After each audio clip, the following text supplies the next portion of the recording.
होता है। अब हम क्या करते हैं, वो फैक्टर्स को स्टडी करते हैं। देखिए, आपके पास अल्काइल हेलाइड ही रहा है सबसे, ठीक है, न्यूक्लियोफाइल न्यूक्लियोफाइल ही रहा है, लिविंग ग्रुप हेलाइड ही रहा है।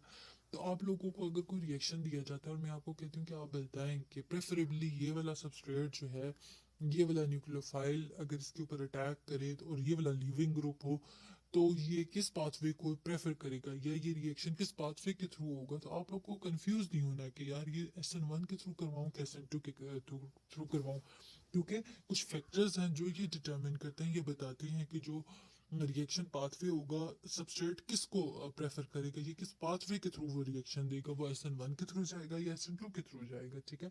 अब हम एक एक करके उनको स्टडी करते हैं। सबसे पहले हम सबसे मेन चीज को स्टडी करते हैं, सबस्ट्रेट को स्टडी करते हैं। जो हमारा सबस्ट्रेट है, जो हमारे पास अल्काइल हेलाइड हमारा सबस्ट्रेट है, हम उसको स्टडी करते हैं कि वो किस तरह का होगा या उसके अंदर क्या होना चाहिए कि उसको SN1 रिएक्शन दे, और वो किस तरह का हो कि वो SN2 रिएक्शन दे। ये सबसे मेन चीज है।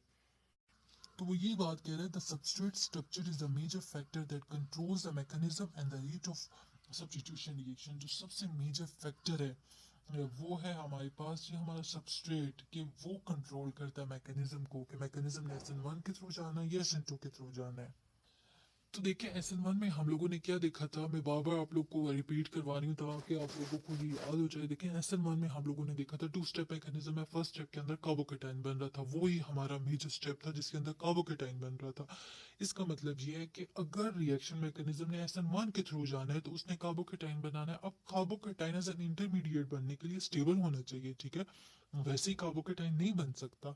तो इसका मतलब है कि अगर आपका सबस्ट्रेट एक स्टेबल कार्बोकेटाइन को सपोर्ट कर रहा है, आप मेरी बात समझे, अगर आपका सबस्ट्रेट जो अल्काइल हेलाइड है वो स्टेबल कार्बोकेटाइन की फॉर्मेशन को सपोर्ट करता है, तो आपके पास जो है वो रिएक्शन SN1 के थ्रू होगा। अगर आपका सबस्ट्रेट आपकी स्टेबल कार्बोकेटाइन की फॉर्मेशन को सपोर्ट नहीं कर सकता, नहीं करता, तो वो रिएक्शन कभी SN1 के थ्रू नहीं जाएगा, क्योंकि इंटरमीडिएट रिलेटिवली स्टेबल होता है।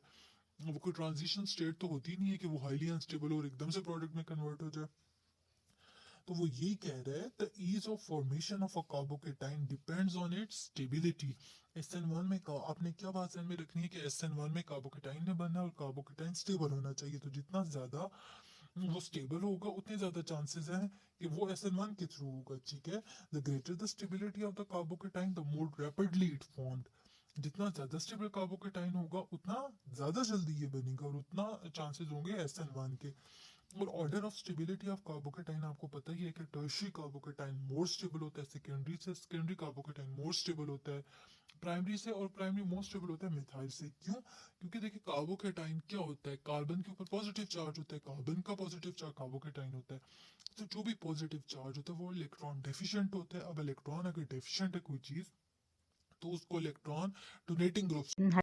अब जो टर्शियरी कार्बोकेटाइन होता है उसके अंदर होता ही हुआ है कि आपको पता है, एक कार्बन जिसके ऊपर पॉजिटिव चार्ज है उसके साथ 3 और groups attach, alkyl groups attach होते हैं, उसको हम टर्शियरी कार्बोकेटाइन कहते हैं ना, कि जिस कार्बन के ऊपर पॉजिटिव चार्ज है उसके साथ 3 और कार्बन अटैच हैं। 3 और कार्बन का मतलब ये है कि हाइड्रोजन नहीं, कार्बन, वो मिथाइल ग्रुप हो सकते हैं, इथाइल ग्रुप हो सकते हैं, प्रोपाइल ग्रुप हो सकते हैं, कोई भी ग्रुप हो सकते हैं, ठीक है।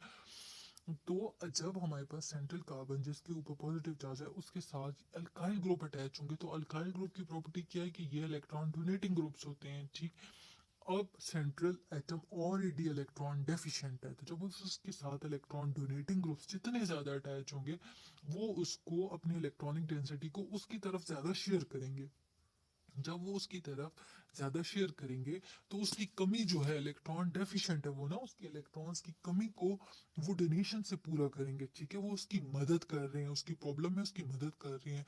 तो किसी न किसी तरह वो चीज जो है वो टाइम गुजार लेगी। आपको मेरी बात समझ आ रही है? एक चीज है कार्बोकेटाइन है, उसके पास इलेक्ट्रॉन नहीं है, और उसके जो उसके साथ जो उसके साथी हैं, जो उसके साथ लोग हैं, या जो उसके साथ जो ग्रुप्स अटैच है, वो उसको वो चीज देने में मदद कर रही हैं जो उसके पास नहीं है। तो ठीक है, उसको इतना प्रॉब्लम नहीं होगा, वो थोड़े हद तक खुद को संभाल लेगा। तो मिथाइल ग्रुप जितने ज्यादा होंगे उतने वो ज्यादा इलेक्ट्रॉन्स देंगे, इलेक्ट्रॉन डोनेटिंग ग्रुप होते हैं, और उतना ज्यादा जो है वो कार्बोकेटाइन स्टेबल हो जाएगा। अब सेकेंडरी में देखें, टर्शरी में आप कंपैरेटिव, यहाँ हम लोग कंपैरेटिवली चल रहे हैं, तो टर्शरी कार्बोकेटाइन में तीन ग्रुप्स अटैच है, मतलब लेट्स सपोज तीन डिफरेंट लोग हैं, उस एक बंदे को या उस एक ग्रुप को वो करने के लिए, उसकी डेफिशिएंसी को पूरा करने के लिए। अब सेकेंडरी में क्या होगा, जो कार्बोकेटाइन है उसके साथ सिर्फ दो ग्रुप्स, दो अल्काइल ग्रुप और अटैच है, तो इसका मतलब है उसकी जो डेफिशिएंसी टर्शरी में पूरी हो रही थी वो कम पूरी होगी सेकेंडरी में, ठीक है, क्योंकि अब सिर्फ दो ग्रुप्स हैं जो उसकी इलेक्ट्रॉनिक डेफिशिएंसी को कुछ ना कुछ कंपनसेट कर रही हैं। फिर आप प्राइमरी में देखें तो प्राइमरी में तो है ही सिर्फ एक ही ग्रुप अटैच रहेगी, ठीक। तो इसका मतलब ये है कि अगर प्राइमरी कार्बोकेटाइन बनता है तो उसकी डेफिशिएंसी को पूरा करना उसे ग्रुप के लिए पॉसिबल नहीं होगा। तो इसका मतलब ये है कि जो प्राइमरी कार्बोकेटाइन होगा वो कंपैरेटिवली सेकेंडरी कार्बोकेटाइन के लेस स्टेबल होगा, और जो सेकेंडरी कार्बोकेटाइन होगा वो कंपैरेटिवली टर्शरी कार्बोकेटाइन के लेस स्टेबल होगा, ठीक है।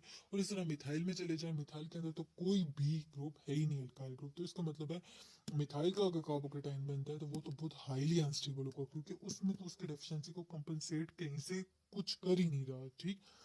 तो सबसे पहले ये बात क्या होगी, अफेक्ट ऑफ सबस्ट्रेट। तो SN1 के अंदर इंटरमीडिएट बनना था कार्बोकेटाइन। कार्बोकेटाइन अगर आपका सबस्ट्रेट एक स्टेबल कार्बोकेटाइन बना सकता है, मतलब जो वो अल्काइल हैलाइड है उसमें वो जो सबस्ट्रेट है वो टर्शरी सबस्ट्रेट है, ठीक है। वो अगर टर्शरी सबस्ट्रेट है तो जिसका मतलब ये है कि वो SN1 के थ्रू हो सकता है, क्योंकि SN1 ने कार्बोकेटाइन बनाना है, कार्बोकेटाइन को स्टेबल होना चाहिए, और हमारा जो सबस्ट्रेट है वो टर्शरी सबस्ट्रेट है, तो इसका मतलब ये है कि वो एक स्टेबल कार्बोकेटाइन बना सकता है। इसका मतलब ये हुआ कि जो हमारे पास टर्शरी सबस्ट्रेट होगा वो शॉर्ट शॉर्ट हमारे पास जाएगा SN1 के थ्रू, और जो हमारे पास प्राइमरी सबस्ट्रेट होगा, मिथाइल की तो बात ही बीच में से निकाल दें। तो यहाँ वो कह रहे हैं, so the SN1 reaction is more favourable for the tertiary substrate than for secondary and primary substrate. जो SN1 मैकेनिज्म है वो टर्शरी सबस्ट्रेट के लिए ही ज्यादा फेवरेबल है, क्योंकि वही एक जो है वो स्टेबल का कार्बोकेटाइन देंगे comparative to secondary and primary substrates, ठीक है। अब अगर आप बात करें जी SN2 मैकेनिज्म की या SN2 रिएक्शन की, देखें SN2 रिएक्शन में क्या हो रहा है, वो एक कंसर्टेड रिएक्शन है, ट्रांजिशन स्टेट के थ्रू एक ही स्टेप के अंदर जो है वो रिएक्टेंट्स प्रोडक्ट में कन्वर्ट हो रहे हैं। तो SN2 के अंदर ट्रांजिशन स्टेट पाई जा रही है, उस ट्रांजिशन स्टेट के अंदर क्या हो रहा है कि कार्बन 5 डिफरेंट ग्रुप्स के साथ अटैच है। अब लेट्स सपोज कि अगर आप लोग ले रहे हैं टर्शरी सबस्ट्रेट ले रहे हैं, तो होगा यूं, जो सेंट्रल कार्बन है उसके साथ तीन बल्कि groups already alkyl group attach हैं, चाहे मिथाइल है या कुछ भी है। एक उसके साथ लिविंग ग्रुप है ट्रांजिशन स्टेट के अंदर, और एक उसके साथ न्यूक्लियोफाइल है जो उसके साथ अटैक कर रहा है उसके ऊपर। तो अब ट्रांजिशन स्टेट ओवर क्राउडेड हो गई है, ठीक है, बहुत सारी स्टेरिक हिंड्रेस पाई जाएगी, क्योंकि अगर देखें सेंट्रल कार्बन के साथ आपके पास ऑलरेडी तीन अल्काइल ग्रुप्स अटैच है, तो वो मिथाइल है। कार्बन को स्टीरियोकेमिस्ट्री जरा जाके सोचें उसकी, कि कार्बन के साथ आगे सी सी तीन सी बॉन्ड है, उन सी के साथ आगे तीन लेट्स सपोज हाइड्रोजन भी हैं, तो मिथाइल ग्रुप का बल कितना ज्यादा होता है ना। तो इस तरह सेंट्रल कार्बन के ऊपर तीन बल्कि ग्रुप्स मिथाइल ग्रुप्स हैं, एक उसके साथ लीविंग ग्रुप है वो भी हेलाइड लीविंग ग्रुप है, और एक इसके साथ न्यूक्लियोफाइल है, क्योंकि हेलाइड और न्यूक्लियोफाइल भी तो ऑरिडीन का भी तो बल्क ज्यादा है ना, हेलाइड का बल्क कितना ज्यादा होता है। और इसी तरह न्यूक्लियोफाइल भी जो है, जैसे हाइड्रोक्सिल हो गया कुछ भी हो गया, इसका भी बल्क है। तो इसका मतलब है इसने तो ट्रांजिशन स्टेट को ओवर क्राउड कर दिया, ये हाईली अनस्टेबल, मतलब इतनी स्टेरिक हिंड्रेस हो जाएगी इस ट्रांजिशन स्टेट में कि रिएक्शन फेवरेबल फीजिबल नहीं रहेगा। तो इस ओवर क्राउडेडनेस की वजह से जो टर्शरी सबस्ट्रेट है वो तो इस ट्रांजिशन स्टेट से गुजर ही नहीं सकते, ठीक है, अनफेवरेबल कंडीशंस है उनके लिए। तो SN2 में हमें किस तरह का इन्वायरमेंट चाहिए, इस तरह का सबस्ट्रेट चाहिए जो क्राउड लेस से लेस क्रिएट करे, क्योंकि इस ट्रांजिशन स्टेट के अंदर ऑलरेडी लीविंग और अटैकिंग एक साथ एक जगह पे मौजूद है, तो उनका भी ऑलरेडी बल कितना ज्यादा है। तो बाकी जो ग्रुप्स हैं कम से कम उनका बल कम होना चाहिए, बहुत कम होना चाहिए, कि इन दोनों का बल किसी तरह कंपनसेट हो जाए। तो इसका मतलब ये है कि SN2 के अंदर क्या होगा कि जितना सबस्ट्रेट कम बल्कि होगा, मतलब अपोजिट है ये अपोजिट है SN1 से। SN2 में जितना सबस्ट्रेट कम बल्कि होगा उतना ये रिएक्शन ज्यादा फेवरेबल होगा, जितना सबस्ट्रेट बल्कि होगा उतना रिएक्शन कम फेवरेबल होगा, ठीक है बच्चों। तो आप लोग को ये बात हमेशा ध्यान में रखनी होगी कि इस लेवल पे आपको कभी भी इस तरह के नोट्स नहीं आएंगे कि write a note on SN1 mechanism और write a note on SN2 mechanism, ठीक। आपके क्वेश्चन हमेशा बीच में से उठाए जाएंगे, और वो रीजनिंग बेस्ड क्वेश्चन होंगे, जैसे कि अगर प्राइमरी सबस्ट्रेट है तो वो कौन से मैकेनिज्म के थ्रू होगा एंड वाई, क्यों होगा, क्यों। अब प्राइमरी सबस्ट्रेट है, आपको बताना है कि जो प्राइमरी सबस्ट्रेट है वो SN2 के थ्रू होगा, क्योंकि SN2 में ट्रांजिशन स्टेट में बनना है, ट्रांजिशन स्टेट को ओवर क्राउडेड नहीं होना चाहिए, वरना वो रिएक्शन फिजिबल और फेवरेबल नहीं होगा। अब प्राइमरी सबस्ट्रेट के लिए कंडीशंस फेवरेबल हैं कि वो SN2 के थ्रू जा सकते हैं, इसलिए वो SN2 के थ्रू जाएगा, जबकि टर्शियरी सबस्ट्रेट है वो SN1 के को फॉलो करेगा, वो वाला मैकेनिज्म वो फॉलो करेगा, क्यों, क्योंकि उसके अंदर कार्बोकेटाइन ने बनना है और कार्बोकेटाइन को स्टेबल होना चाहिए, और टर्शियरी का सबस्ट्रेट जो है वो स्टेबल कार्बोकेटाइन बनाता है। तो इसलिए शॉर्ट शॉर्ट दो बातें यहाँ होंगी, जो टर्शियरी सबस्ट्रेट होगा वो SN1 के थ्रू जाएगा, जो प्राइमरी सबस्ट्रेट होगा वो SN2 के थ्रू जाएगा। लेकिन जो सेकेंडरी सबस्ट्रेट है वो या तो SN1 के थ्रू भी जा सकता है या SN2 के थ्रू भी जा सकता है, डिपेंड करता है बाकी रिएक्शन कंडीशंस किस तरह की है।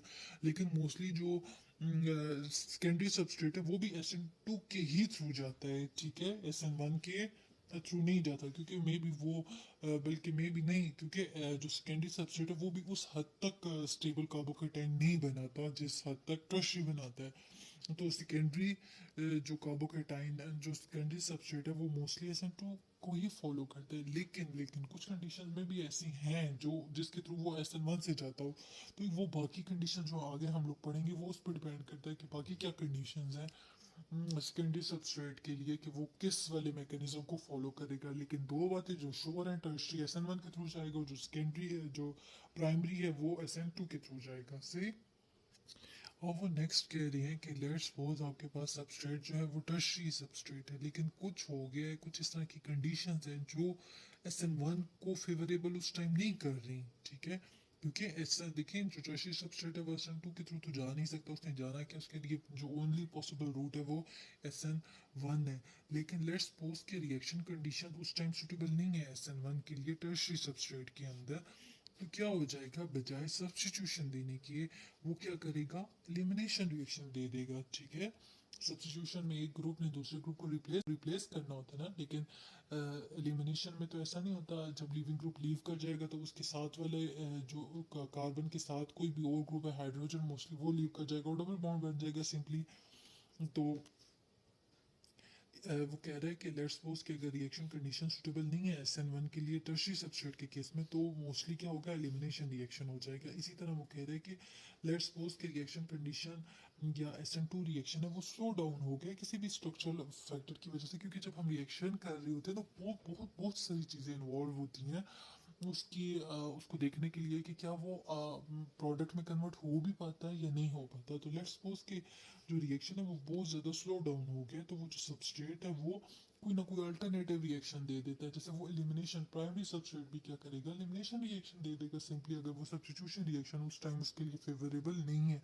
तो बात बताने की ये है कि जो सबस्ट्रेट है वो अल्टरनेटिव पाथवेज देख लेते हैं कि अगर उनके लेट्स सपोज कि सब्स्टिट्यूशन भी हो सकती है और एलिमिनेशन भी हो सकती है ना। तो लेट्स सपोज कि सब्स्टिट्यूशन के अंदर हर्डल्स आ रही हैं, वो नहीं हो पा रही, तो आपका जो सबस्ट्रेट है वो अल्टरनेटिव पाथवेज देख लेगा और वो may be elimination they they, elimination reaction show कर दे, और बजाय सब्स्टिट्यूशन के एलिमिनेशन हो जाए। तो ये चीज़ें भी साइड बाय साइड हो रही होती हैं। फिर वो पेज 223 के लास्ट वाले उसमें पैरा में बोल रहा है कि अगर आप लोग रेट कांस्टेंट्स को कंपेयर करें तो SN1 के केस में क्या हो रहा होता है कि फिर बार बार वही बातें आ रही हैं। SN1 के केस में हमारे पास स्टेबल कार्बोकेटाइन ने बनना होता है, तो अगर आप लोग जो है वो टर्शियरी प्राइमरी से आप टर्शियरी सबस्ट्रेट की तरफ जाते हैं जो तो रेट ऑफ रिएक्शन वो बहुत ऐसा तेज हो जाता है, क्योंकि वो वही रिएक्शन तो फेवर कर सकता है ना। SN1 में आपके पास सबस्ट्रेट टर्शियरी होना चाहिए, तो जो रेट ऑफ रिएक्शन है वो 10 raised to power 6 times increase कर जाएगा कंपैरेटिवली प्राइमरी सबस्ट्रेट के। इसी तरह लेट्स सपोज जब आप लोग क्या करते हैं जी, यहाँ लिखा हुआ है similarly the rate constants for SN2 reaction decreases as the number of alkyl groups surrounding the central carbon atom increases, ठीक है। SN1 के केस में वो ये बता रहे हैं कि रेट ऑफ रिएक्शन जो होगी, जो स्पीड होगी जिससे रिएक्टर ने प्रोडक्ट में कन्वर्ट होना है, रेट ऑफ रिएक्शन जो होगा वो बहुत ज़्यादा इंक्रीज कर जाएगा अल्काइल ग्रुप के इंक्रीज करने से सेंट्रल मेटल के ऊपर। फिर यहाँ एक रीजनिंग क्वेश्चन बनता है, ठीक है, वो सारी लॉजिक वही है, बीच में सारी स्टोरी बेस करती है ट्रांजिशन स्टेप और इंटरमीडिएट के ऊपर, ठीक है।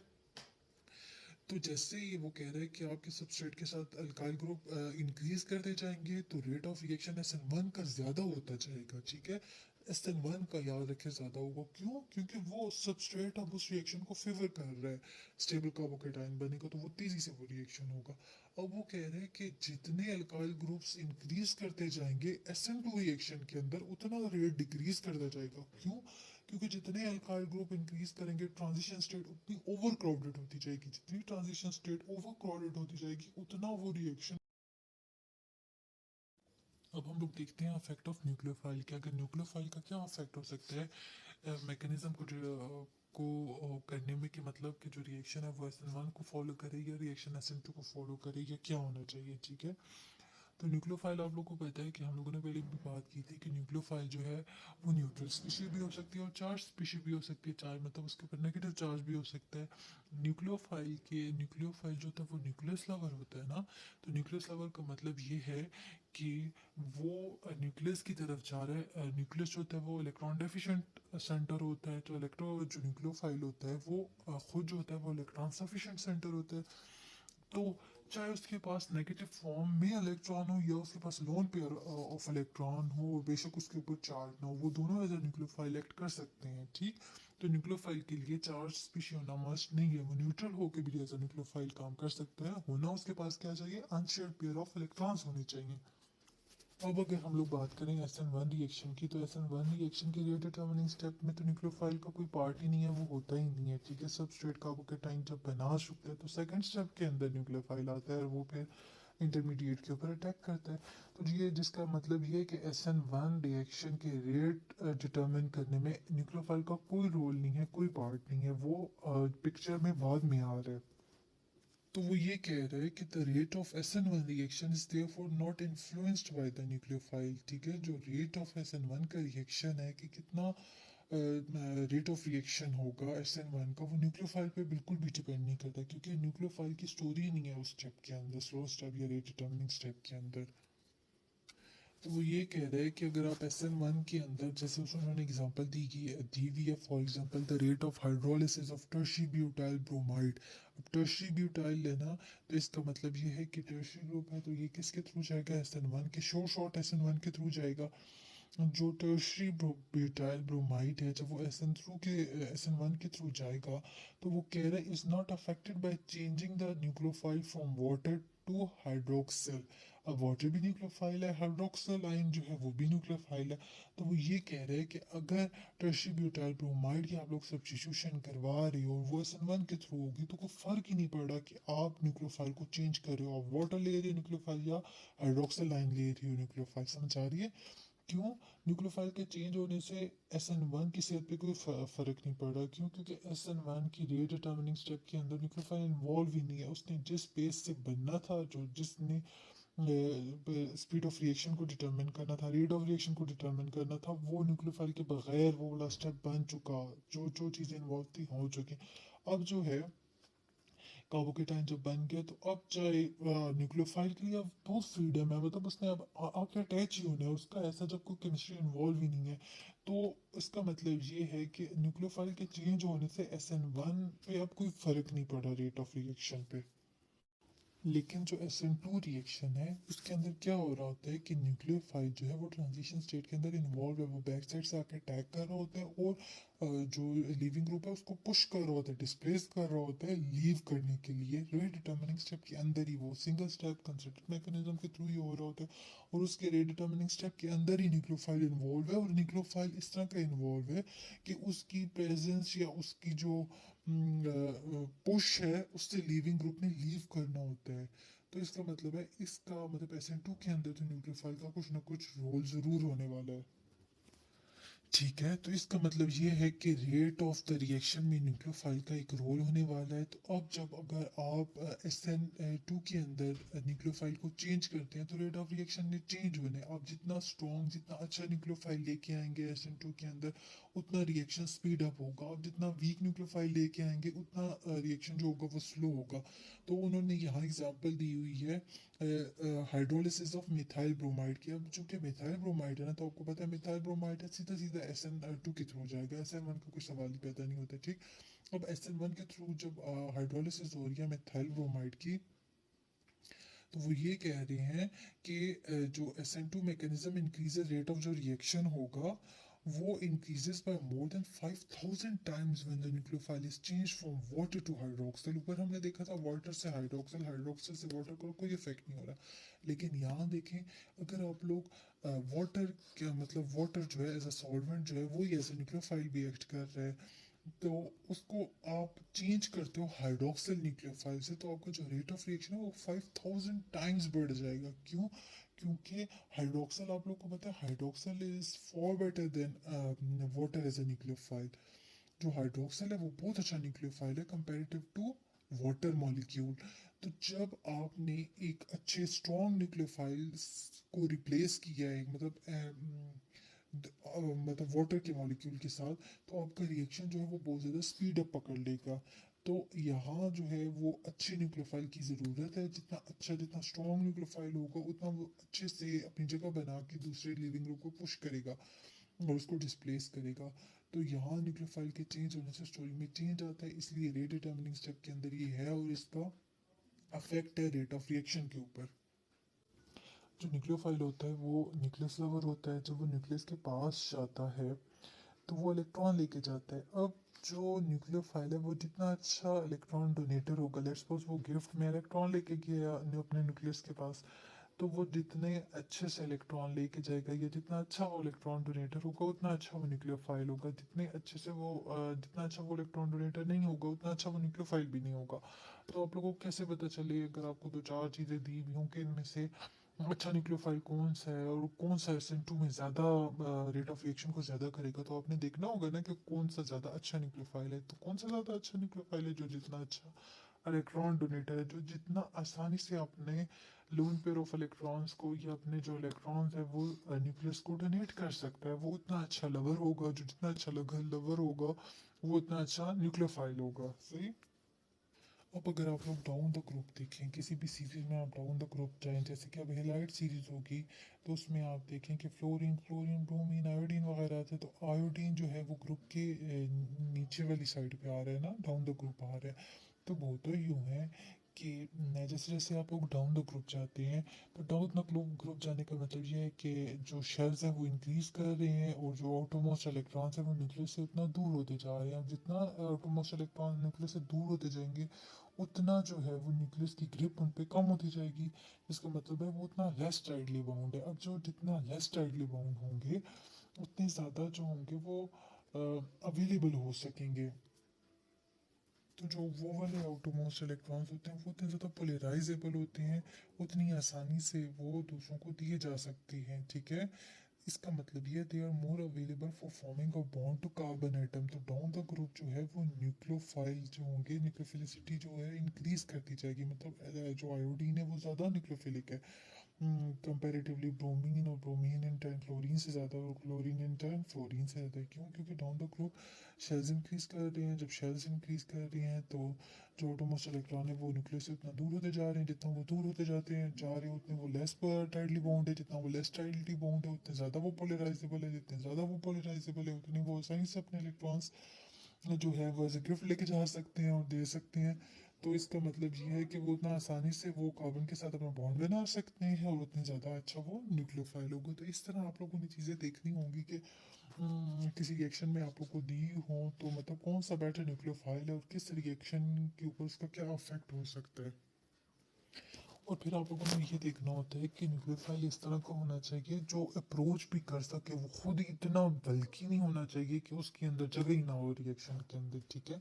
अब लेट्स सपोज मेथॉक्साइड आइन है सिंपल, उसके साथ मिथाइल ग्रुप होता है, तो वो जो है आराम से जो है वो सेंट्रल कार्बन को अप्रोच कर सकते हैं ड्यूरिंग न्यूक्लियोफिलिक सब्स्टिट्यूशन रिएक्शन। तो इसका मतलब है वो एज अ न्यूक्लियोफाइल एक्ट कर लेगा। लेकिन लेट्स सपोज टर्शियरी ब्यूटॉक्साइड आइन है, अब उसके साथ टर्शियरी ग्रुप मतलब तीन जो है वो मिथाइल ग्रुप से अटैच है, अब उसका अपना ही बल कितना ज़्यादा है कि वो किसी भी फॉर्म में जो है वो रिएक्शन जो सेंट्रल कार्बन है उसको अप्रोच नहीं कर सकता, क्योंकि जो से अब जब SN1 के थ्रू वो अगर जाना चाहता है तो SN1 में क्या है, टर्शियरी कार्बोकेटाइन बना हुआ है। अब जो टर्शियरी कार्बोकेटाइन के साथ अपना बल काफ़ी है, ठीक है। अब यहाँ से न्यूक्लियोफाइल भी टर्शियरी जो न्यूक्लियोफाइल जा रहा है, तो मतलब दो इतने बल्क मिलकर स्टेरिक हिंट डिस्कस करेंगे, ठीक है। और अगर ये टर्शियरी ब्यूटोक्साइड आयन SN2 के थ्रू जाना चाहता है तो होगा यूँ कि SN2 में तो ऑलरेडी जगह ही नहीं है, ऑलरेडी लीव पेंटावेलेंट कार्बन बन रहा है, तो अगर इतना बल्क की तो ट्रांजिशन स्टेट पॉसिबल ही नहीं हो सकेगी। तो मतलब यूँ हुआ कि स्टेरिकली ये फेवरेबल नहीं होगा ये वाला न्यूक्लियोफाइल। तो पूरी स्टोरी थी न्यूक्लियोफाइल की कि न्यूक्लियोफाइल जो है उसका क्या अफेक्ट होता है SN1 के ऊपर, SN2 के ऊपर, किस तरह का होना चाहिए, किस तरह का नहीं होना चाहिए, कि लीविंग ग्रुप का सब्स्टिट्यूशन न्यूक्लियोफिलिक रिएक्शंस के ऊपर क्या अफेक्ट होता है। तो मोस्टली हम लोग जो न्यूक्लियोफिलिक सब्स्टिट्यूशन रिएक्शन देखते हैं उसमें हम लोग अल्काइल हेलाइड्स को ही एज अ सबस्ट्रेट ले रहे होते हैं, और उसके अंदर जो होता है वो halide as a leaving group जो है वो बिहेव एक्ट कर रहे होते हैं। लेकिन सिर्फ अल्काइल हेलाइड ही सबस्ट्रेट नहीं है जिनके अंदर हेलाइड्स लिविंग ग्रुप है, और भी इस तरह के कई जो है लिविंग ग्रुप्स जो है वो सब्स्टिट्यूशन रिएक्शन दे सकते हैं, जैसे कि बाइसल्फेट आयन वगैरह हो गए। अब इसका एक बेसिक सा जो कॉन्सेप्ट है यहाँ समझने वाला कि कौन सा जो है वो गुड लिविंग ग्रुप होगा और कौन सा जो है वो पुअर लिविंग ग्रुप होगा, उसके बारे में ये बताया गया है कि देखिए आप लोगों ने स्टडी किया होगा कि स्ट्रॉन्ग एसिड्स जो होते हैं उनके कंजुगेट बेस वीक होते हैं, और जो फिर स्ट्रॉन्ग बेसिस होते हैं उनके कंजुगेट एसिड्स वीक होते हैं, ठीक है। तो हमारे पास जो स्ट्रॉन्ग एसिड है जैसे सल्फ्यूरिक एसिड हो गया, उसका कंजुगेट बेस क्या होगा, बाइसल्फेट होगा। तो सल्फ्यूरिक एसिड बहुत स्ट्रॉन्ग एसिड है, तो इसका जो कंजुगेट बेस होगा वो वीक बेस होगा। तो जो जितना वीक बेस होगा, कॉन्सेप्ट ये है कि वो उतना अच्छा लीविंग ग्रुप होगा, ठीक। जो जितना वीक बेस कंजुगेट बेस होगा वो उतना अच्छा लीविंग ग्रुप होगा। तो हमें SN रिएक्शंस के लिए, सब्स्टिट्यूशन न्यूक्लियोफिलिक रिएक्शंस के लिए हमें रिक्वायर्ड क्या होता है, गुड लिविंग ग्रुप होता है, क्योंकि उसने लीव करना होता है। अगर वो गुड लिविंग ग्रुप नहीं होगा तो वो आसानी से लीव नहीं करेगा, जब तक वो आसानी से लीव नहीं करेगा तो जो अटैकिंग ग्रुप है वो आके अटैक नहीं कर पाएगा। तो हमारे पास हमेशा जरूरी होता है कि सबस्ट्रेट के अंदर जो लीविंग ग्रुप है वो आसानी से लीव कर जाने वाला हो, मतलब वो गुड लिविंग ग्रुप हो। और गुड लिविंग ग्रुप कौन होगा, जो जितना वीक कंजुगेट बेस होगी वो उतना अच्छा गुड लिविंग ग्रुप होगा। वीक कंजुगेट बेस कहाँ से आएगी, जो जितने स्ट्रॉन्ग एसिड से आएगी वो उतनी वीक कंजुगेट बेस होगी, ठीक है। इसीलिए यहाँ लिखा गया conjugate base of a strong acid is a weak base, ठीक है। जो कंजुगेट बेस होगी स्ट्रॉन्ग एसिड की वो वीक बेस होगी, जिसका मतलब ये है कि जितना ज्यादा आपके पास एसिड स्ट्रॉन्ग होगा उतने ज्यादा उसकी जो कंजुगेट बेस है वो वीक बेस होगी।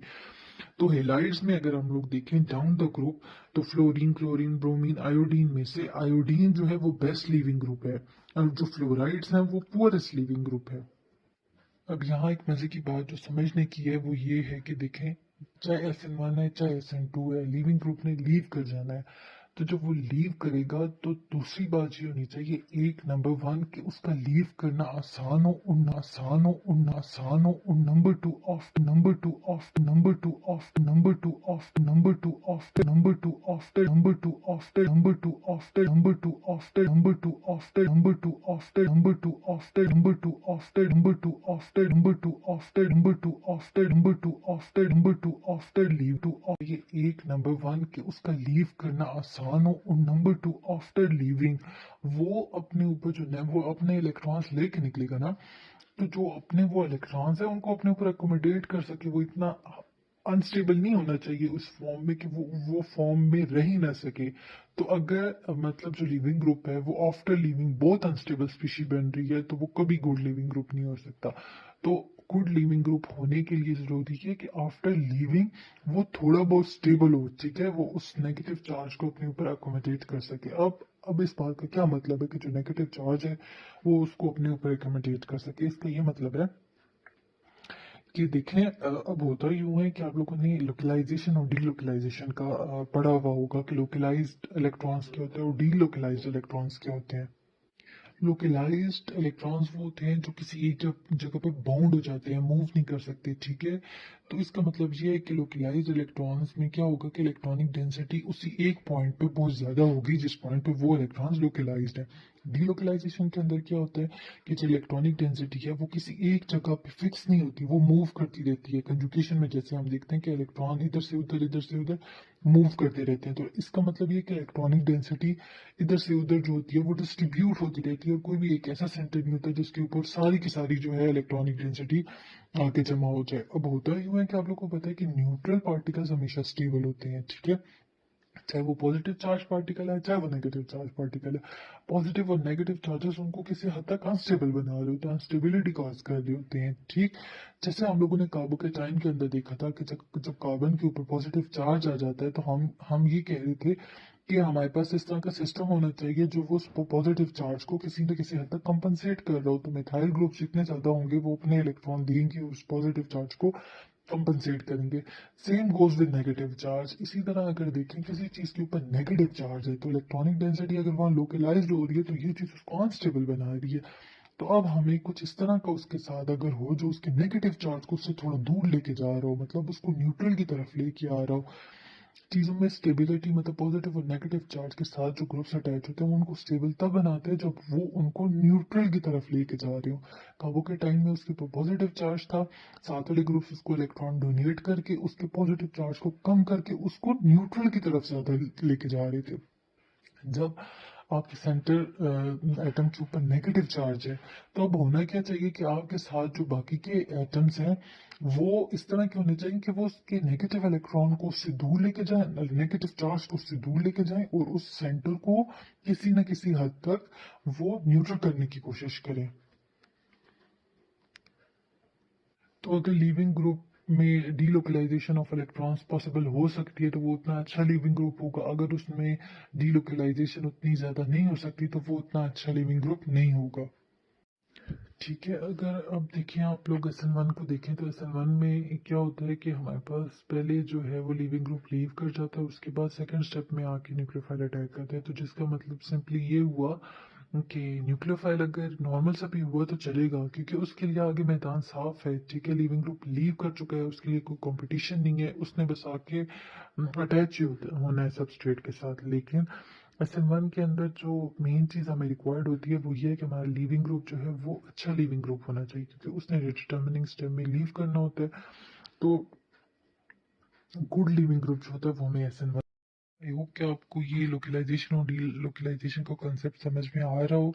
तो देखिए, अगर हमारे पास लीविंग ग्रुप में से एक है मेथॉक्साइड आइन है और दूसरा फिनॉक्साइड आइन है, तो मेथॉक्साइड आइन क्या होता है CH3O नेगेटिव ना, और फेनॉक्साइड क्या होता है बेंजीन रिंग होती है और उसके साथ C6H5O नेगेटिव। अब देखिए, अगर आपसे पूछा जाए कि इन दोनों में से कौन सा बेटर लिविंग ग्रुप होगा तो यहाँ आपने वो कॉन्सेप्ट यूज कर लेना है। मेथॉक्साइड आइन अगर आप लोग देखें तो उसके अंदर जो नेगेटिव चार्ज आफ्टर लीविंग, जब मेथॉक्साइड आइन लीव कर जाएगा आफ्टर लीविंग, जो नेगेटिव चार्ज है वो लोकलाइज हो जाएगा उसके ऊपर। तो वो जो नेगेटिव चार्ज है वो कुछ भी इस तरह का नहीं है क्योंकि मिथाइल ग्रुप उसके साथ अटैच है। मिथाइल तो खुद इलेक्ट्रॉन डोनेटिंग ग्रुप है, वो तो उसके नेगेटिव चार्ज को और ज्यादा इनहेंस कर रहे हैं, ठीक है। तो अभी वो मतलब मेथॉक्साइड आयन जो होगा वो इतना ज्यादा स्टेबल नहीं होगा क्योंकि हमें उसकी स्टेबिलिटी के लिए क्या रिक्वायर्ड है कि उसके ऊपर जो एक्स्ट्रा नेगेटिव चार्ज है वो किसी तरह न्यूट्रलाइज हो। तो जितना ज्यादा वो न्यूट्रलाइज होगा उतना ज्यादा वो स्टेबल होगा।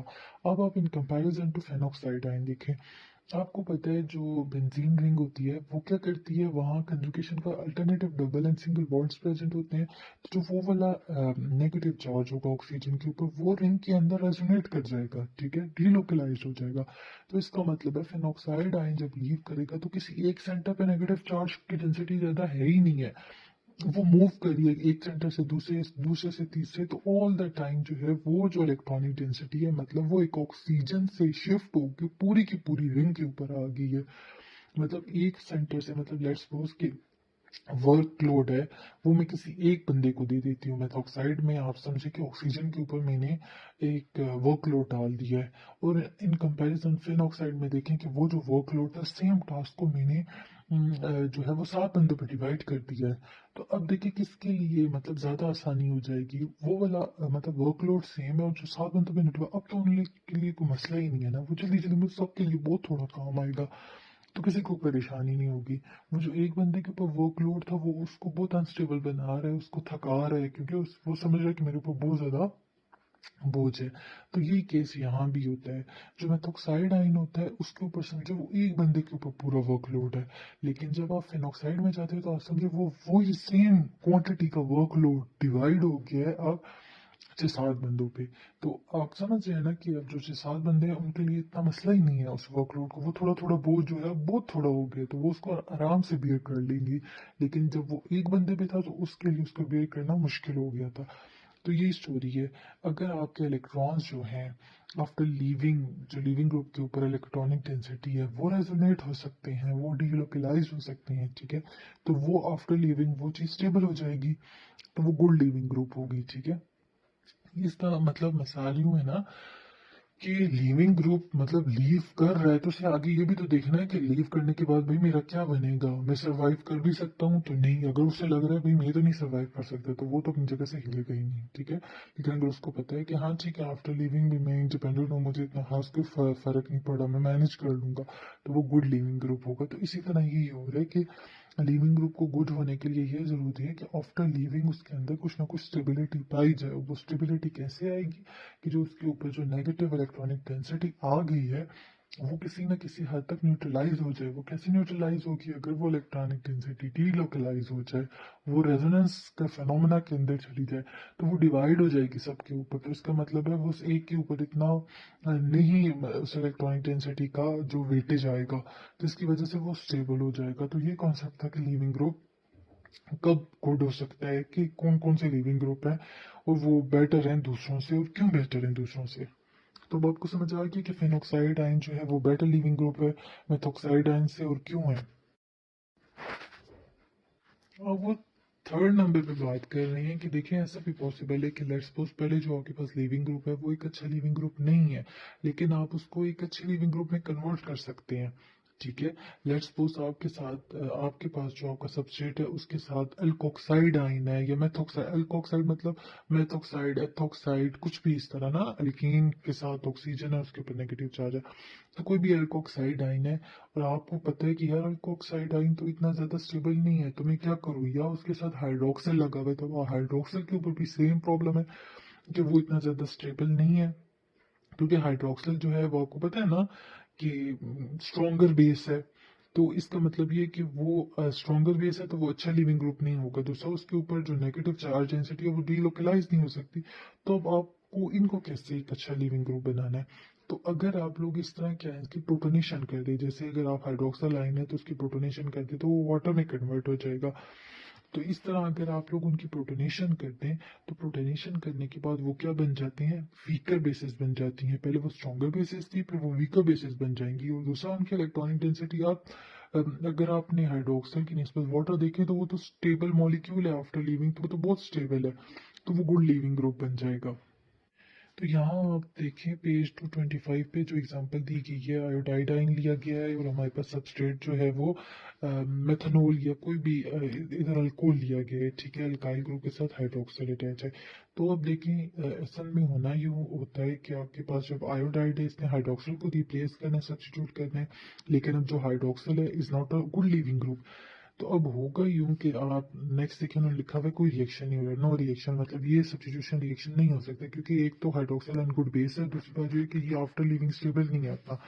लेकिन अगर आप लोग उस सबस्ट्रेट की प्रोटोनेशन कर देते हैं, वो जो आपके पास जो ऑक्सीजन है उसने एक हाइड्रोजन पिक कर लिया, अब वो पॉजिटिव हो गया, तो अब देखें अब वो इस फॉर्म में अनस्टेबल हो गया जब वो सबस्ट्रेट के साथ है, लेकिन आफ्टर लिविंग वो स्टेबल मॉलिक्यूल में कन्वर्ट हो रहा है। तो अब ये रिएक्शन आराम से हो जाएगा, जो आयोडीन है वो आके अल्काइल ग्रुप के साथ अटैच हो जाएगा और water as a stable leaving group leave कर जाएगा। तो इस तरह अगर आप लोगों के पास आपने सब्स्टिट्यूशन रिएक्शन देना है, अब लेट्स सपोज के आगे आप देखते हैं कि यार एक अच्छा लिविंग ग्रुप नहीं है, तो आपने आराम से उसकी प्रोटोनेशन करवानी है, अगर हो सकती है तो प्रोटोनेशन करवा के उसको एक स्टेबल मॉलिक्यूल बना के लीव करवा देना है। तो इस तरह जो है ये वाला सब्स्टिट्यूशन रिएक्शन पॉसिबल हो जाएगा, ठीक है। अगर अब देखिए आप लोग SN1 को देखें तो SN1 में क्या होता है कि हमारे पास पहले जो है वो लिविंग ग्रुप लीव कर जाता है, उसके बाद सेकंड स्टेप में आके न्यूक्लियोफाइल अटैक करता है। तो जिसका मतलब सिंपली ये हुआ कि न्यूक्लियोफाइल अगर नॉर्मल सा भी हुआ तो चलेगा क्योंकि उसके लिए आगे मैदान साफ है, ठीक है। लिविंग ग्रुप लीव कर चुका है, उसके लिए कोई कंपटीशन नहीं है, उसने बस आके अटैच ही होना है सबस्ट्रेट के साथ। लेकिन SN1 के अंदर जो मेन चीज़ हमें रिक्वायर्ड होती है वो ये है कि हमारा लीविंग ग्रुप जो है वो अच्छा लीविंग ग्रुप होना चाहिए, क्योंकि उसने डिटर्मिनिंग स्टेप में लीव करना होता है। तो गुड लिविंग ग्रुप जो होता है वो हमें SN1 में रिक्वायर्ड होता है। अब लेट्स सपोज कि देखिए जो SN1 यहाँ लिखा हुआ है, since SN1 reaction do not require powerful nucleophiles. SN1 में हमें पावरफुल न्यूक्लियोफाइल्स रिक्वायर्ड नहीं होते, क्यों? क्योंकि उन्होंने उसने आके जिस स्टेप में अटैच होना होता है वो उस स्टेप के अंदर कोई कंपटीशन ही नहीं होता, ठीक है, उसके लिए जगह वेकेंट है। तो ठीक है, आप आराम से, कोई कंपटीशन नहीं है तो आपको पता है आराम से मतलब वो आके अटैच हो सकता है। But do require good leaving group, लेकिन उसको लिविंग ग्रुप अच्छा होना चाहिए, क्योंकि वो डिटर्मिनिंग स्टेप के अंदर लीव करेगा तो हमारे पास आगे फाइनल प्रोडक्ट बन सकेगा। तो इसलिए कह रहा है most of them take place under acidic और न्यूट्रल कंडीशंस। तो होता ही हुआ है कि एसिडिक कंडीशंस को यहाँ क्यों मेंशन किया, क्योंकि एसिडिक कंडीशन में प्रोटोनेशन हो जाती है। तो लेट्स सपोज अगर आपके पास एक गुड लिविंग ग्रुप नहीं भी है, लेट्स सपोज हाइड्रोक्सिल लाइन है, तो आप उसकी एसिडिक कंडीशन में उसकी प्रोटोनेशन हो जाएगी, प्रोटोनेशन के बाद वो गुड लिविंग ग्रुप बन जाएगा, और वो गुड लिविंग ग्रुप बन के अच्छे बच्चों की तरह लीव कर जाएगा। जबकि SN2 के अंदर क्या होता है कि कंपटीशन सारा न्यूक्लियोफाइल के साथ हो रहा है, तो न्यूक्लियोफाइल टक्कर का होना चाहिए कि वो इतना पावरफुल हो कि वो न्यूक्लियोफाइल वो लिविंग ग्रुप को लीव करवा सके। तो SN2 रिएक्शन के लिए जो है वो पावरफुल न्यूक्लियोफाइल की जरूरत होती है, ठीक है। अपने ये बात याद रखनी है कि SN1 के लिए हमें एक गुड लिविंग ग्रुप रिक्वायर्ड होता है, और SN2 के लिए हमें एक पावरफुल न्यूक्लियोफाइल की ज़रूरत होती है। और ये आ सकता है कि भाई एक में आप लोग को क्या रिक्वायरमेंट होती है और दूसरे में आप लोग की क्या रिक्वायरमेंट होती है और क्यों होती है, मतलब SN1 में गुड लिविंग ग्रुप क्यों रिक्वायर्ड है, जबकि कोई भी न्यूक्लियोफाइल आराम से चल सकता है। लेकिन SN2 में आप लोग को पावरफुल पावरफुल वर्ड यूज़ किया गया, ठीक है। एक पावरफुल न्यूक्लियो SN2 में आप लोग को पावरफुल पावरफुल वर्ड यूज़ किया गया, ठीक है। एक पावरफुल न्यूक्लियोफाइल क्यों रिक्वायर्ड है, तो वो आपने बताना है, क्योंकि जो SN2 है उसके अंदर तो न्यूक्लियोफाइल ने आके कम्पीट करना है भाई, अपनी लड़ाई लड़नी है कि मुझे ये सबस्ट्रेट के साथ सबस्ट्रेट मुझे चाहिए, मुझे बॉन्ड बनाना है इसके साथ, तुम लीव करो। तो इसके लिए तो न्यूक्लियोफाइल जो है वो पावरफुल होगा तो ही वो ये लड़ाई लड़ सकता है, ठीक। तो हमें पावरफुल न्यूक्लियोफाइल्स चाहिए, इसलिए SN2 रिएक्शन जो होते हैं वो मोस्टली क्या हो रहे होते हैं, बेसिक या न्यूट्रल कंडीशंस में हो रहे होते हैं। SN1 में हमें एसिडिक कंडीशंस या न्यूट्रल कंडीशंस के ऊपर वो रिएक्शंस हो रहे होते हैं, और यहाँ चूंकि हमें पावरफुल न्यूक्लियोफाइल रिक्वायर्ड है तो इसलिए हम लोग कंडीशन बेसिक की तरफ लेके जा रहे होते हैं। SN1 में हमें स्टोरी लिविंग ग्रुप के ऊपर रखनी होती है, तो हम एसिडिक या न्यूट्रल कंडीशंस यूज करते हैं। एसिडिक केस के अगर आपने प्रोटोनेशन करवानी हो और उससे अच्छा लिविंग ग्रुप बनाना हो तो बन सके। लेकिन सेकंड केस में हम जो है अपनी स्टोरी का मेन दारोमदार हम अपने न्यूक्लियोफाइल के ऊपर रखते हैं, तो हमें वो कंडीशंस चाहिए जो हमारी न्यूक्लियोफाइल को एक पावरफुल न्यूक्लियोफाइल बनवाए। तो फिर जो SN2 होता है वो मोस्टली बेसिक या न्यूट्रल कंडीशंस के अंदर हो रहा होता है। यहाँ पे लास्ट में उन्होंने बताया कि हाइड्रोक्सिल ग्रुप को हम प्रोटोनेशन के अलावा भी हम लोग उसे बेटर लिविंग ग्रुप बना सकते हैं, जैसे कि अगर हम लोग उसको हम एक रिएक्टिव एस्टर में कन्वर्ट कर दे, जैसे सल्फोनिक एस्टर में। तो बात सिर्फ यही है कि हम लोगों ने अपनी लिविंग ग्रुप को बेटर लिविंग ग्रुप बनाना है।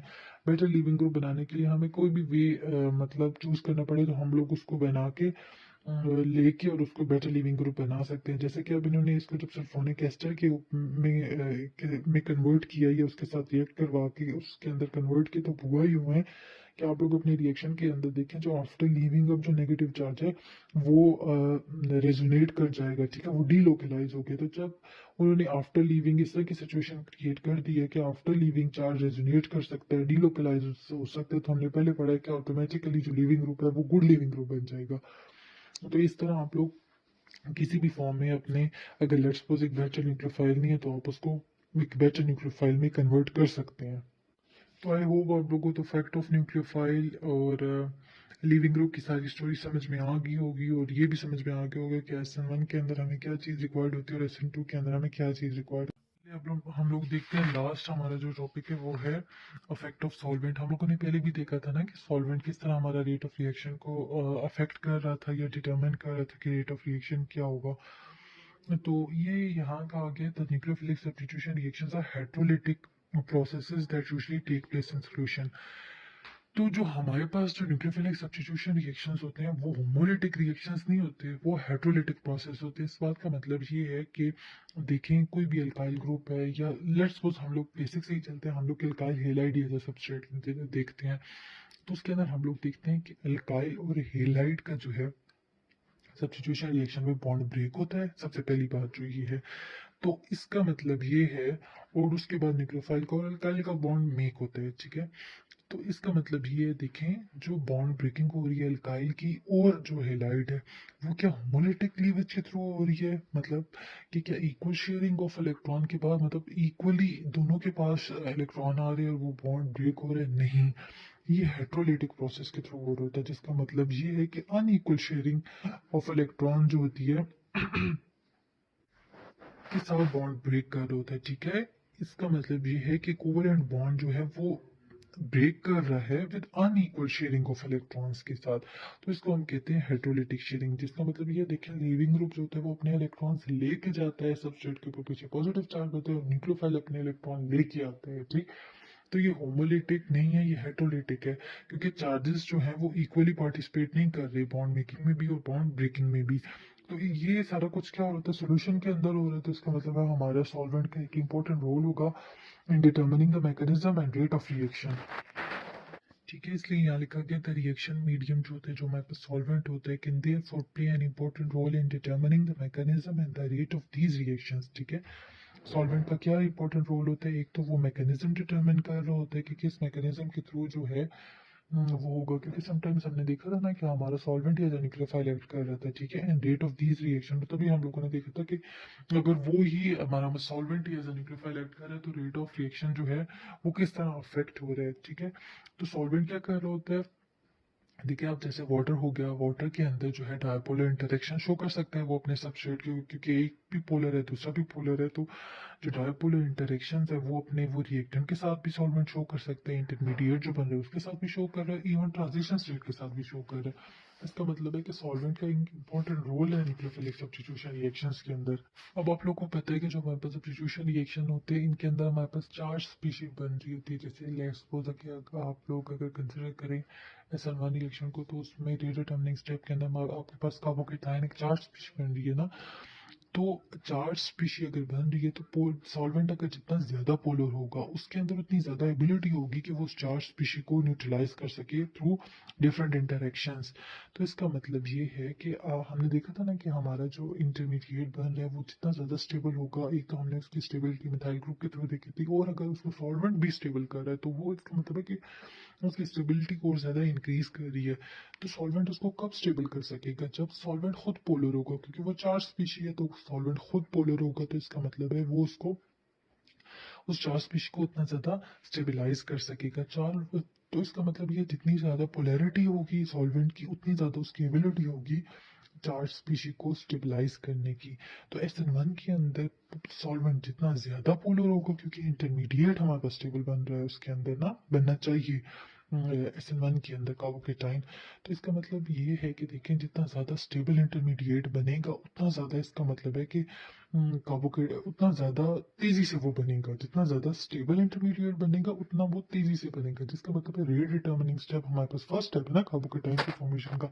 इसका मतलब है कि यह रिएक्शन उतना ज्यादा जल्दी हो रहा है, उतना ज्यादा फीजिबल है। तो इसका मतलब है ये है कि एक जो फैक्टर है पोलर सॉल्वेंट, वो कार्बोकेटाइन की जो फॉर्मेशन है उसको इनहेंस कर रहा है, क्योंकि वो उसको स्टेबल कर रहा है। तो इसका मतलब है वो ज्यादा तेजी से बनेगा, ज्यादा स्टेबल होगा, तो वो रिएक्शन उतना स्पीड अप होगा। तो SN1 की क्या रिक्वायरमेंट है, पोलर सॉल्वेंट। पोलर सॉल्वेंट क्यों है, पोलर जितना ज्यादा पोलर सॉल्वेंट होगा उतना वो अपनी पोलर इंटरेक्शंस के थ्रू वो अपने चार स्पीशी को स्टेबलाइज कर सकेगा। तो जितनी ज्यादा वो अपने चार स्पीशी को स्टेबलाइज करेगा उतना रेट ऑफ रिएक्शन ज्यादा होगा। तो इसलिए हमें SN1 के अंदर पोलर सॉल्वेंट्स रिक्वायर्ड होती हैं, ठीक है। The greater the polarity of a solvent, क्या कह रहे हैं, जितनी ज्यादा पोलैरिटी होगी सॉल्वेंट की, the greater its ability to stabilise a charged species, उतनी ज्यादा उसके अंदर ये काबिलियत होगी वो किसी भी चार स्पीशी को स्टेबलाइज कर सके। That is greater it's ionising power. तो जैसे कि वाटर है, आपको पता है उसके के ऊपर हाइड्रोजन के ऊपर पार्शियल पॉजिटिव होता है, हाइड्रोक्सिल के ऊपर पार्शियल नेगेटिव होता है। तो किसी भी चार्ज स्पीशी के अराउंड जो है इस तरह अपनी अरेंजमेंट शो कर सकते हैं कि उसको स्टेबलाइज कर सकें। इसलिए देखें यहाँ बताया गया है कि rate of hydrolysis of tertiary butyl chloride increases more than 1000 times as the solvent is changed from ethanol to water because water is more polar than ethanol. तो अगर आप एथेनॉल एज सॉल्वेंट यूज कर रहे हैं तो वो तो non polar solvent है। इसका मतलब ये है कि वो कोई भी पोलर इंटरेक्शन अपनी चार्ज स्पीशीज के साथ दे ही नहीं सकता और उसको स्टेबलाइज नहीं कर सकता। लेकिन जैसे ही आप लोग एथेनॉल से सॉल्वेंट चेंज करके वाटर करते हैं तो वाटर बीइंग पोलर सॉल्वेंट, इसका मतलब ये है कि वो अपनी चार्ज स्पीशीज जो बनेगी उसको बहुत ज़्यादा स्टेबलाइज कर सकता है। तो आपका जो रिएक्शन है वो 1000 times जो क्या हो जाएगा, इंक्रीज कर जाएगा, उतना ज़्यादा स्पीड अप हो जाएगा। तो इस तरह जो है आपका जो सॉल्वेंट है वो आपके रेट ऑफ रिएक्शन को अफेक्ट कर रहा होता है। बात SN2 की जाए तो हमें पता है SN2 जो है वो एक कंसर्टेड मैकेनिज्म के थ्रू होता है, बीच में एक ट्रांजिशन स्टेट बन रही होती है और फिर हमारे पास हमारा प्रोडक्ट बन जाता है। तो इसका मतलब ये है कि SN2 के अंदर हमें अपना सारा फोकस अपनी ट्रांजिशन स्टेट के ऊपर रखना होगा। ट्रांजिशन स्टेट्स बहुत कॉम्प्लिकेटेड होती हैं, उसको अंडरस्टैंड करना समझना थोड़ा सा मतलब कॉम्प्लिकेटेड होता है इंटरमीडिएट के कंपैरिजन में। तो SN2 में ये वो बात कह रही हैं कि लेट्स सपोज कि अगर आपकी जो ट्रांजिशन स्टेट बन रही है उसके अंदर चार्ज जो है वो क्रिएट हो रहे हैं, मतलब वो चार्ज ट्रांजिशन स्टेट बन रही है। तो वो चार्ज ट्रांजिशन स्टेट क्या होगी, पोलैरिटी ऑफ सॉल्वेंट के इंक्रीज करने से ज़्यादा उसको कुछ ना कुछ स्टेबिलिटी मिलेगी। तो तब उस ट्रांजिशन स्टेट के केस में हम लोग क्या करेंगे, पोलर सॉल्वेंट्स यूज करेंगे। लेकिन लेट्स सपोज जो हमारे पास ट्रांजिशन स्टेट बन रही है वो इस तरह की ट्रांजिशन स्टेट है जिसके अंदर चार्जेस जो है वो डिस्ट्रॉय हो रहे हैं, डिस्पर्स या डिस्ट्रॉय हो रही हैं। तो उस केस में हम लोगों ने क्या करना है, जो हमारे पास जो सॉल्वेंट होगा उसकी पोलैरिटी डिक्रीज करनी होगी। डिक्रीजिंग द सॉल्वेंट पोलैरिटी वहाँ हमारे पास काम आएगी। तो SN2 में सारा दारोमदार आपके ट्रांजिशन स्टेट के ऊपर होता है कि आप किस तरह तरह का आप लोग सबस्ट्रेट ले रहे हैं, किस तरह का न्यूक्लियोफाइल ले रहे हैं, वो ट्रांजिशन स्टेट किस तरह की बना रहे हैं। वहाँ अगर चार्ज ट्रांजिशन स्टेट बन रही है तो वहाँ जो है पोलर सॉल्वेंट्स काम आएगी। अगर चार्ज ट्रांजिशन स्टेट बनने की बजाय जो है वो चार्जेस जो है डिस्ट्रॉय हो रहे हैं, ख़त्म हो रहे हैं, कैंसिल आउट हो रहे हैं या डिस्पर्स हो रहे हैं, तो उसमें आपके पास जो है वो नॉन पोलर सॉल्वेंट्स जो है वो काम करेंगे। तो इस तरह की जो है आपकी जो सॉल्वेंट है वो SN1 और SN2 को इस तरह अफेक्ट कर रहा होता है। तो आई होप कि आगे जितने भी फैक्टर्स हैं आप लोग को समझ में आ